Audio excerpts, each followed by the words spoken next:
let's go ahead and get started. So I'm going to go ahead and create a session right now. I'm going to call this one Summer Rose. Now this song that I wrote this a long time ago, and I recorded a little demo of it. So I'm going to be using it as just a guide, just to get me started. Now, all I have is just a stereo output of the Logic session that I used to create the song. So I don't have the multi-track anymore, but what I do know is that I recorded it to a click. I'm sure my performance is off here and there, but overall it is pretty on the click. So I'm going to create this at 48K, 24 bits interleaved. I could go at 96K or something higher, but I'm not going to be doing anything crazy with plug-in processing, or at least that's not my intention. So 48K 24-bit is going to suit me just fine.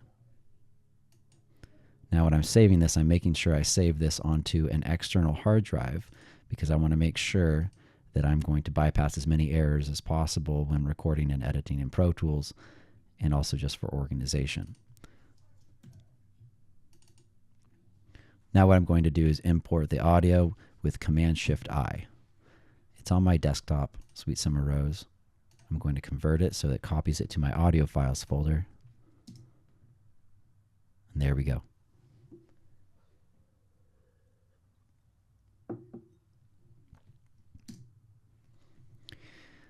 Let's go ahead and just take a quick little listen to this song, or at least the very beginning of it, so you can get an idea of what we're working with.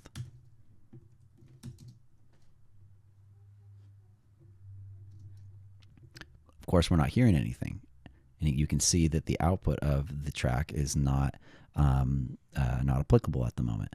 That probably means that my playback engine is correct, or is incorrect, or my I/O is incorrect. So I'm going to go set up playback engine. Nope. Looks like it's on my Audient ID14, so it's on the correct playback engine. However, the output of Pro Tools is not connected to the output of my audio interface. So I'm going to go Setup, I/O, and here's the outputs I have available. If I click on Bus, I can see that the main output is not allocated to go out to a physical output. It needs to go out analog 1 and 2. So I'm going to uncheck that box, but then when I check it back again, it automatically connects the bus name main out to analog 1 and 2, the physical output. Now I click OK. There we go.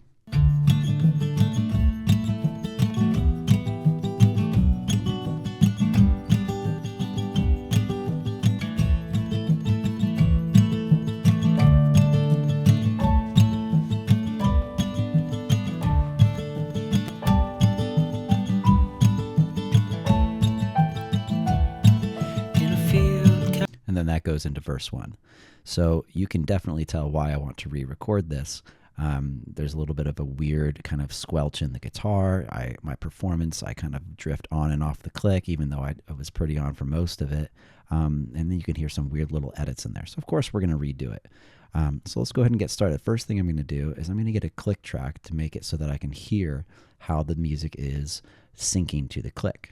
By putting it on the click, I'll be able to use the grid in Pro Tools to copy and paste or rearrange the song. Track, create click track.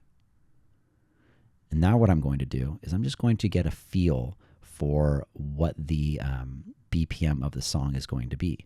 So right now, Pro Tools is set to 120. All I'm going to do is hit play, highlight 120, and then tap T along with the music to give me a nice idea of where the BPM might be laying around. I don't quite remember, so we're going to figure it out right now. So what I'm going to do right now is find the tempo of the song. By aligning it to the grid, as I mentioned, I'm going to have a lot more editing capabilities. I'm going to mute the click because that might throw me off at the beginning. I'm going to hit return to start at the very beginning. Now I'm going to hit spacebar or 0 on my numpad to hit play, and then after I do that, I'm going to highlight my BPM right up here, and then I can tap T along with it for it to kind of get a good idea of where that BPM is. You'll see the values change in the BPM. Here we go.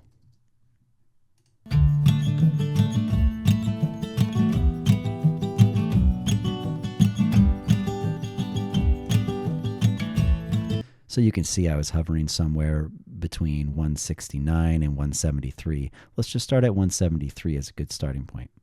Now, before we move further, what I need to do is I need to make sure that I align the very beginning of beat 1 of the song with beat 1 of my grid.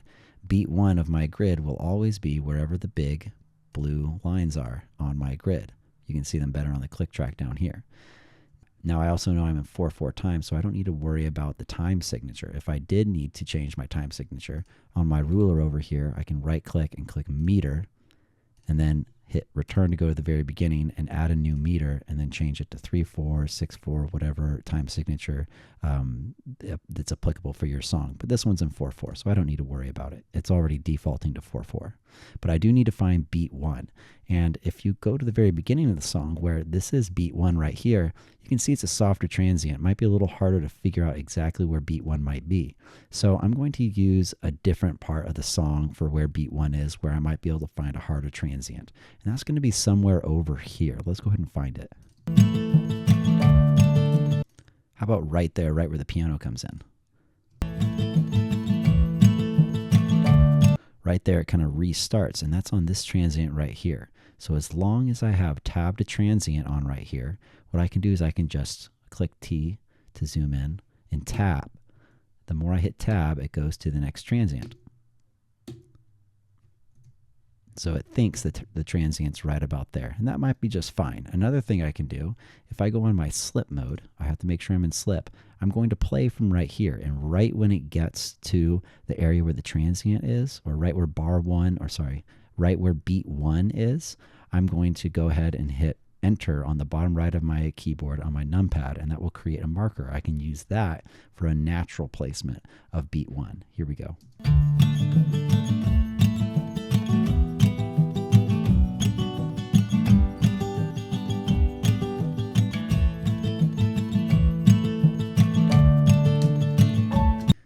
So just by hitting enter, I made this marker right there. Now I know it's somewhere right there, which is nice because when I did tab to transient, see how it did it a little bit earlier, and it skipped this one. So I know it's about right over here somewhere, so it's probably right there. I'm going to hit B to break it. I don't need this marker anymore, so I'm going to hold Option and click it. Now I'm on my selector tool. I can double click and hit delete on this one. And we're going to go over why I'm doing this process in just a minute. But essentially what I'm doing is I'm making sure that beat 1 of any portion of my music is going to be at the very beginning of my song. So I'll use my grabber tool, move it all the way over. Great. Now, if I unmute the click, we should be able to hear it because the click is now going to be starting on beat 1. Same with the music. So we should be able to hear it in time with the click. And of course, if it's not in sync, it will start to deviate from the click.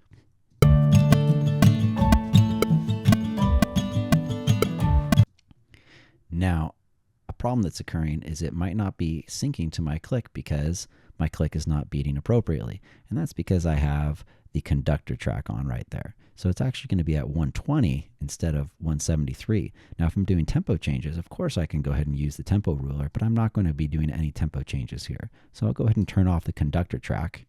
And what do we have at 173? All right, now let's hear it.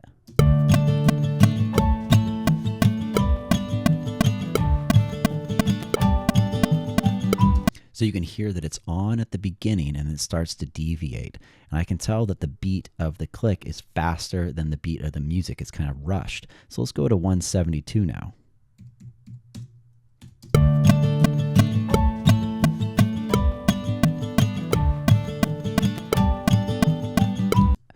Now, it stayed on beat a little bit longer than 173, but it still went off beat somewhere around over here.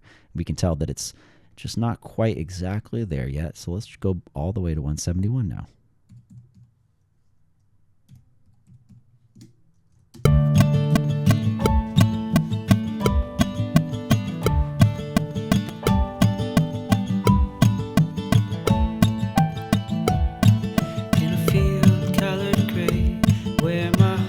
But then we're off right there. But look how it went so much farther into it without being off sync or out of sync. So that means we're getting a lot closer. Let's try 170 now.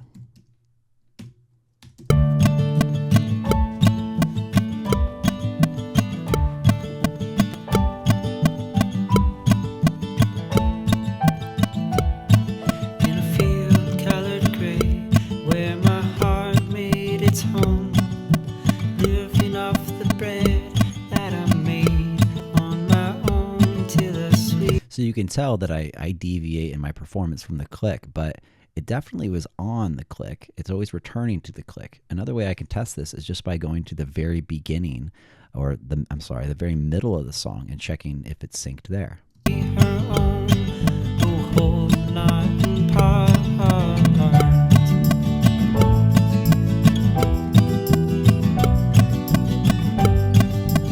So we're getting closer and closer. I can tell. Let's go ahead and take a closer look to see where things are getting off. But it seems like it's mostly on the click because it's being very consistent, but the whole thing needs to be nudged over. So let's go ahead and figure out where. Only to fail to my sweet summer road. Let's hear right where I say sweet right there. We can tell if we're on or off the click, if the click is too fast or too slow. So you can kind of tell that the click is kind of beating slightly after the music. So I'm going to return to the beginning. This might be a little easier. And on slip mode, I'm going to go ahead and just move it just a little bit up. Let's see what that does.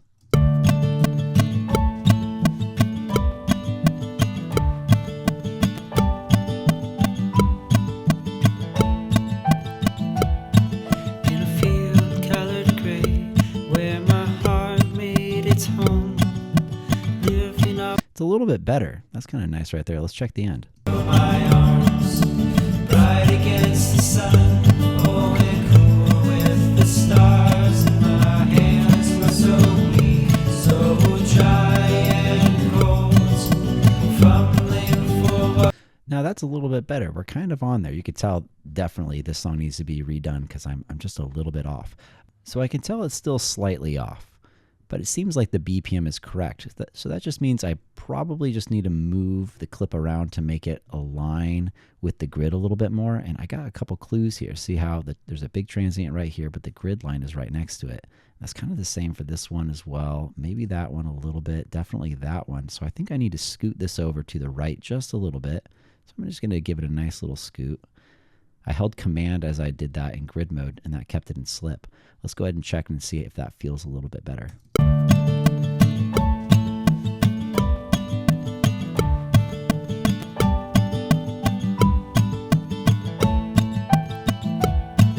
Wow, that feels a lot better. So now, if I return to the beginning, notice how I had to move it over a little bit. We're going to go ahead and just put that back. I can do it in slip mode, make it nice and easy. Okay. All right. Now that we've done that, what we're going to do is see how I have it all the way at the beginning and I chop that section off. The reason I did that is because as I'm trying to figure out what BPM it is, if I move the BPM, if I change the BPM value, notice how as it fluctuates, I'm just dragging up and down, the beginning always stays the same. Let's put that back to 170.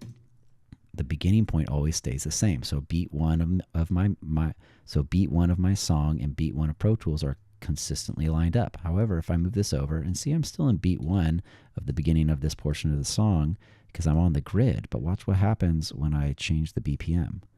It does move the beginning of the song. So we don't want that. That's why we had to make sure that it was all the way at the beginning like this. But now that it's like that, I can just move this over to another place where beat one is. Still perfectly on the grid, move to slip mode, and then my trim tool and trim it back out.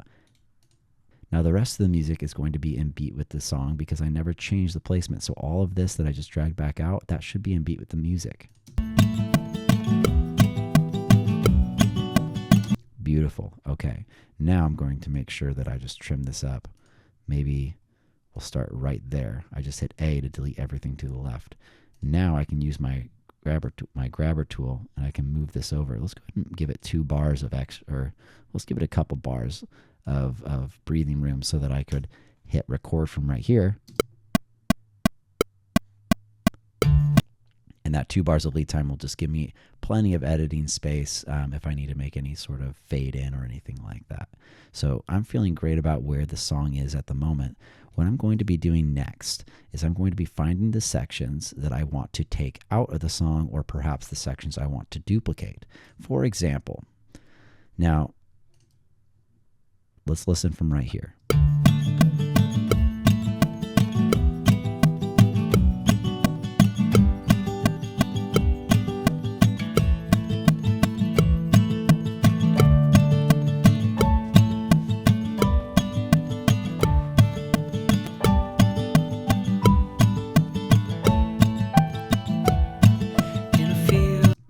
So right here, I'm going to put a break.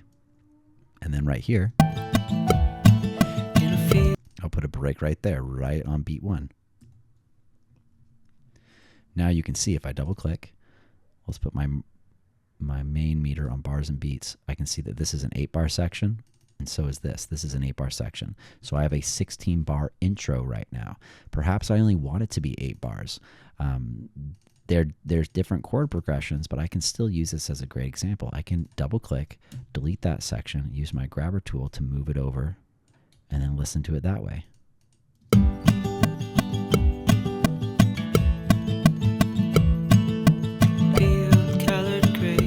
So clearly there's a bad edit right there. Another way I could have gotten that back over, I'll undo that, Command Z it, is if I've made my in point and my out point on the grid, it's perfectly been cut on the grid. If I double click that section, go to shuffle mode, if I hit delete, it's going to take this out and move this all the way to the end of this clip right here. So go ahead and watch. Excellent. So it did the move for me. So I just skipped a couple steps, which makes it quite easy. Now if I zoom in, I'll go to my slip mode again. And how about my trim tool? And I'm going to trim this back out just a little bit to like perhaps right there. Now let's go ahead and listen to that.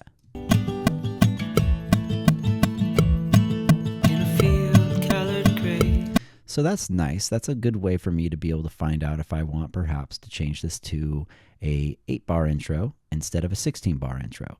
I'll probably actually end up keeping it as a 16-bar intro, but it's just a good example of what I'm going to be doing throughout the song. I'm going to go through it and find out all the sections I want to delete or perhaps double up, and that way I can hear it before I begin recording new instruments such as guitars or vocals and such. That way I have the arrangement sort of figured out, lined up. I get a little bit of an audible treat to be able to hear what's happening before I do all that work.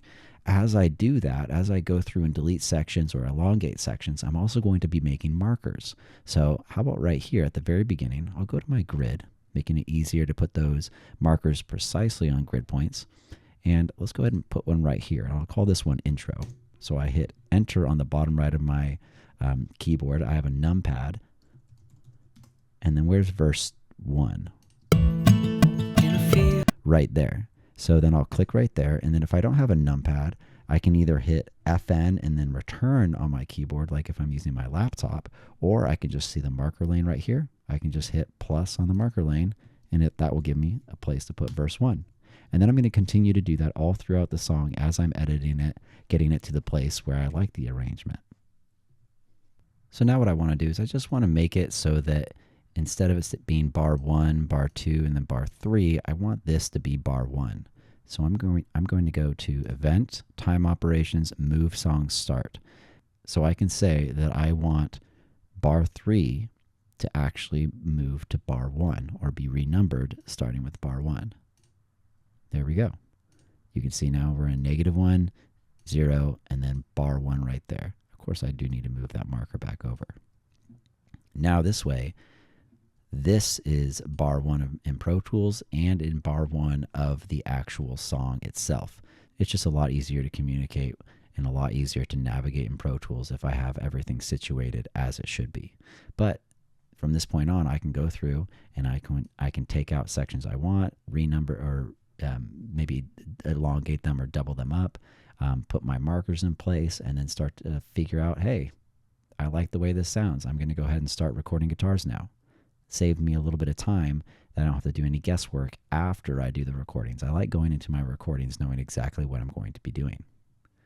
That way I don't have to worry about making mistakes that are going to affect me so much in the future.